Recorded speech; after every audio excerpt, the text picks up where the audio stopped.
ఓం శ్రీ మాత్రే నమః. ఛానల్లోకి స్వాగతం అండి.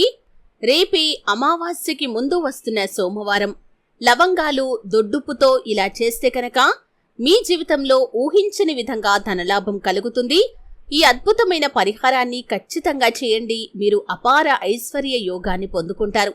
అయితే లవంగాలు దొడ్డు ఉప్పుతో అమావాస్యకి ముందు వస్తున్న సోమవారం రోజు ఏ విధంగా పరిహారం చేసుకోవాలి, ఈ పరిహారం చేసుకోవటం వల్ల ఎటువంటి శుభ ఫలితాలు మీరు పొందుకోగలుగుతారు, ఈ పూర్తి వివరాలు అన్నీ కూడా ఈ రోజు ఈ వీడియోలో వివరంగా తెలుసుకుందాం. వీడియోలోకి వెళ్లే ముందు మా చిన్న రిక్వెస్ట్ ఏంటంటే, ఇంతకు ముందు కనుక మా ఛానల్ ని మీరు సబ్స్క్రైబ్ చేసుకున్నట్లయితే సబ్స్క్రైబ్ చేసుకోండి. అలాగే పక్కనే ఉన్న గంట సింబల్ మీద ఆల్ అప్డేట్స్ ని క్లిక్ చేయండి. అప్పుడే మేము అప్లోడ్ చేసే ప్రతి వీడియోకి మీకు నోటిఫికేషన్ అనేది వస్తుంది. ముఖ్యంగా దేవుడి పూజల పట్ల మనం అపారమైన విశ్వాసాన్ని కలిగి ఉంటాం. అలాగే కొన్ని ఆచారాలు, అలాగే కొన్ని పరిహారాల పట్ల కూడా మనం నియమ నిష్ఠలతో చేస్తే, పూర్తి విశ్వాసంతో చేస్తే కనుక ఖచ్చితంగా దాని తాలూకు ప్రతిఫలం మనకు లభిస్తుంది. ముఖ్యంగా తిథి రోజుల్లో చేసే పరిహారాలకు మామూలు రోజుల్లో చేసే పరిహారాల కంటే కూడా అద్భుతమైన ఫలితం లభిస్తుంది. రెట్టింపు ఫలితాన్ని మనం పొందుకోగలుగుతాం. అయితే రేపు సోమవారం, అలాగే అమావాస్యకి ముందు వస్తున్న రోజు కాబట్టి లవంగాలు దొడ్డుప్పుతో ఈ చిన్న పరిహారం చేస్తే కనుక మీరు అపార ఐశ్వర్య యోగాన్ని పొందుకుంటారు. ఊహించని విధంగా ధనలాభాన్ని కూడా మీరు పొందుకుంటారు. ఆకస్మిక ధనలాభం కూడా మీకు కలుగుతుంది. అయితే ఈ లవంగాలు దొడ్డు ఉప్పుతో పరిహారం చేసే ముందు కొన్ని నియమాలు కూడా మీరు పాటించడం వల్ల ఆ పరమశివుడి యొక్క అనుగ్రహాన్ని కూడా మీరు పొందుకోగలుగుతారు. ముఖ్యంగా సోమవారం అనేది చాలా ప్రత్యేకమైన రోజు. శివ భగవానుడికి ప్రీతికరమైన రోజుగా మనం భావిస్తూ ఉంటాం. శివ పూజకు ప్రతిరోజు కూడా ప్రాధాన్యతను కలిగి ఉంటుంది. అలాగే ముఖ్యంగా సోమవారం అనేది శివ పూజకు ఇంకా ప్రత్యేకించబడిన రోజని శివ పురాణంలో తెలుపబడింది. అయితే తెలుగు పంచాంగం ప్రకారం ఈ రోజున శివలింగానికి జలాభిషేకం చేసి ప్రత్యేక పూజలు నిర్వహించడం వల్ల ఆ శివ భగవానుడి యొక్క ఆశీస్సులను ఖచ్చితంగా మీరు పొందుకోగలుగుతారు. అదేవిధంగా రుద్రాభిషేకం చేయటం వల్ల కూడా శుభ ఫలితాలు వస్తాయి. తమ కోరికలన్నీ కూడా ఖచ్చితంగా నెరవేరుతాయి. సూర్యోదయం కంటే ముందే నిద్రలేచి స్నానం చేయాలి. ఇంట్లోని పూజా గదిలో శివలింగం లేదా ఈశ్వరుడి ఫోటో ఎదుట దీపాన్ని వెలిగించాలి. శివ పూజ చేసే సమయంలో ఓం నమఃశివాయ అనే పంచాక్షరి మంత్రాన్ని జపించాలి. రుద్రాక్షలను శివలింగం దగ్గర ఉంచాలి. అనంతరం కర్పూరం వెలిగించాలి. గంట మోగిస్తూ పూజను ప్రారంభించాలి. శివలింగానికి అభిషేకం చేయటానికి గంగాజలం, పాలు, తేనె, నెయ్యి, పెరుగును దగ్గర ఉంచుకోవాలి. ఈ విధంగా చేయటం వల్ల మీరు ఖచ్చితంగా ఆ శివ భగవానుడి యొక్క ఆశీస్సులు పొందుకోగలుగుతారు. పూజ చేసే సమయంలో పాలు, తేనె సమర్పించే సమయంలో శివుడు తాండవం చేస్తాడని చాలా మంది నమ్ముతారు. ఈ నాట్యం సమయంలోనే పునరుద్ధరణ చక్రం వర్ణించబడింది. హిందూ మత విశ్వాసాల ప్రకారం ఇంట్లో శివ పూజ చేయటం వల్ల కుటుంబంలోని కష్టాలన్నీ కూడా తొలగిపోతాయి. ప్రతికూల ఫలితాల ప్రభావం కూడా తగ్గుతుంది. సోమవారం రోజు ముఖ్యంగా పరిహారం చేసే రోజు ఈశ్వరుణ్ణి పూజించటం వల్ల ప్రతి సమస్యను మీరు సులభంగా అధిగమించగలుగుతారు. ఈ విధంగా మీరు శివ పూజ చేసుకుంటే, ముఖ్యంగా శివుడికి అభిషేకం చేస్తే కనుక ఇంకా మరెన్నో శుభ ఫలితాలు పొందుకోగలుగుతారు. అయితే మీరు ఈ విధంగా పూజ చేసినా చేయకపోయినా కానీ దీపారాధన ఏ విధంగా చేస్తారో ఆ విధంగా చేయండి. రాత్రి సమయంలో లవంగాలతో దొడ్డుప్పుతో ఈ చిన్న పరిహారం చేసుకోండి. శుభ ఫలితాలైతే పొందుకుంటారు. అంటే ఓపిక ఉన్నవారు, సమయం ఉన్నవారు ఈ విధంగా మేము చెప్పిన విధంగా పూజ చేసుకోవచ్చండి. సమయం లేనివారు, అలాగే అనుకూలంగా లేనివారు మీరు ఈ విధంగా అభిషేకం చేయకపోయినా సరే అండి, దీపారాధన మాత్రం ఖచ్చితంగా చేయండి. రాత్రి సమయంలో దొడ్డుప్పుతో అలాగే లవంగాలతో ఈ చిన్న పరిహారం చేసుకోండి. ఎందుకంటే అమావాస్యకి ముందు వస్తున్న సోమవారం కాబట్టి ఈ రోజున పరిహారం చేసుకుంటే కనుక ఖచ్చితంగా మీరు అనుకున్నది సాధించగలుగుతారు. మీరు ఏ ఫలితాన్ని ఉద్దేశించి ఈ పరిహారం చేస్తున్నారో ఆ ఫలితం ఖచ్చితంగా దక్కి తీరుతుంది.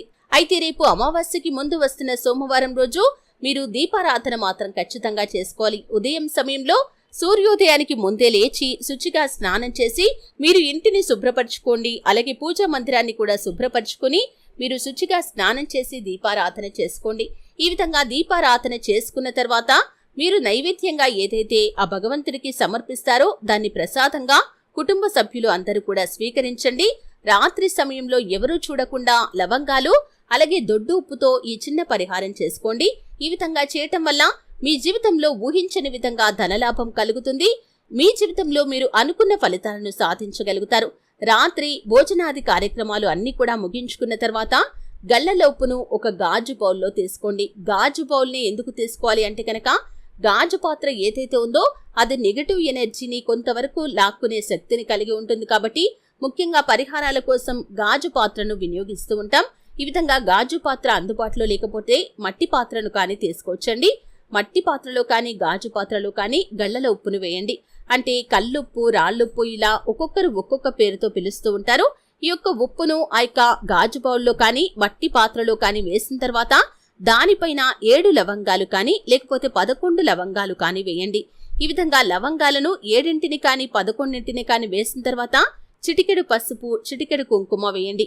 ఈ పదార్థాలన్నింటికీ కూడా నెగటివ్ ఎనర్జీని తమ లోపలికి లాక్కునే శక్తి అనేది ఉంటుంది. కాబట్టి ఈ విధంగా వీటన్నింటినీ వేసిన తర్వాత మీరు 2 చేతులతో ఆ యొక్క పాత్రను పట్టుకొని మీ ఇల్లంతా కూడా మూలమూలన కలియదిరగండి.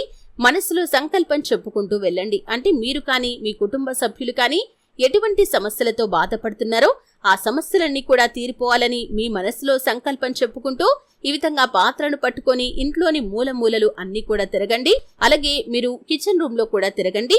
అలాగే ఈ విధంగా తిరిగిన తర్వాత ఆ యొక్క గాజు పాత్ర లేకపోతే మట్టి పాత్ర ఏదైతే ఉందో ఎవరూ చూడకుండా ఒక ప్రదేశంలో పెట్టండి. అంటే అటక పైన కావచ్చు, లేకపోతే అలమార కింద కావచ్చు, లేకపోతే మంచం కింద కావచ్చు, ఇలా ఎవరూ చూడని ప్రదేశంలో మాత్రం, అంటే చిన్నపిల్లలు ఉంటే ఊరికి దానికి తగులుతూ ఉంటారండి. ఈ విధంగా తగలకుండా ఎవరూ దాన్ని టచ్ చేయని ప్రదేశం ఏదైతే ఉందో, అంటే మీ ఇంట్లో అటువంటి ప్రదేశం ఏదైతే ఉందో మీకు ఖచ్చితంగా ఒక అవగాహన అనేది ఉంటుంది. కాబట్టి ఎవరి ఇంట్లో ఏ ప్రదేశం అయితే ఎవరు తాకకుండా ఉంటుందో అటువంటి ప్రదేశంలో దీన్ని పెట్టి 11 రోజుల పాటు ఆ యొక్క పాత్రను అలాగే వదిలేసేయండి.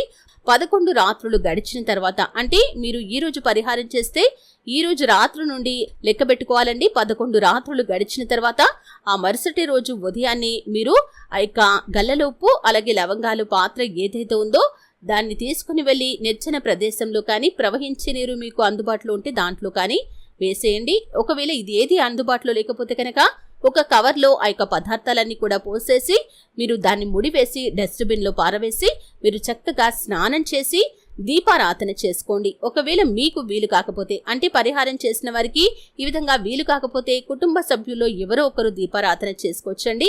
ఈ విధంగా ఎవరూ చూడకుండా మీరు ఈ చిన్న పరిహారాన్ని రేపు సోమవారం అమావాస్యకి ముందు వస్తున్న రోజు రాత్రి సమయంలో చేసినట్లయితే కనుక ఆకస్మిక ధనలాభం కలుగుతుంది. ఊహించని విధంగా ధనలాభాన్ని పొందుకుంటారు.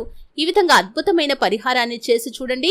మీ జీవితంలో వచ్చేటటువంటి మార్పును చూసి మీరు ఖచ్చితంగా ఆశ్చర్యపోతారు. మీ గృహంపై, మీ కుటుంబ సభ్యులపై ఉన్నటువంటి దృష్టి దోషాలు, నెగటివ్ ఎనర్జీ అంతా కూడా బయటకు వెళ్లిపోతుంది. లక్ష్మీదేవి యొక్క కరుణా కటాక్షాలు ఖచ్చితంగా మీ గృహంలోకి వస్తాయి. మీరు లక్ష్మీదేవి యొక్క అనుగ్రహాన్ని పొందుకుంటారు. కాబట్టి లవంగాలు, దొడ్డుపుతో ఈ చిన్న పరిహారాన్ని సోమవారం రోజు అమావాస్యకి ముందు వస్తున్న రోజు చేసి చూడండి. అద్భుతమైన ఫలితాలు పొందుకుంటారు. వీడియో నచ్చితే ఖచ్చితంగా లైక్ చేసి మరిన్ని మంచి మంచి వీడియోల కోసం ఇప్పుడే మా ఛానల్ని సబ్స్క్రైబ్ చేసుకోండి.